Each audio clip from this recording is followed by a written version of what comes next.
nagmamahal sa'yo kundi silang dalawa? Sino ang nagmamalasakit? Ang iyong ama't ina.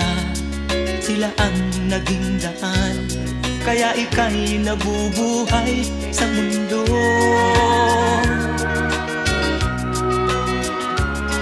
Ano man ang mangyari, hindi sila magbabago. Ang mga magulang mo'y laging nagmamahal sa'yo.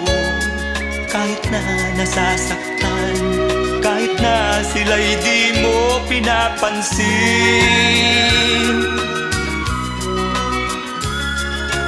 Kung nalalaman mo lang mga hirap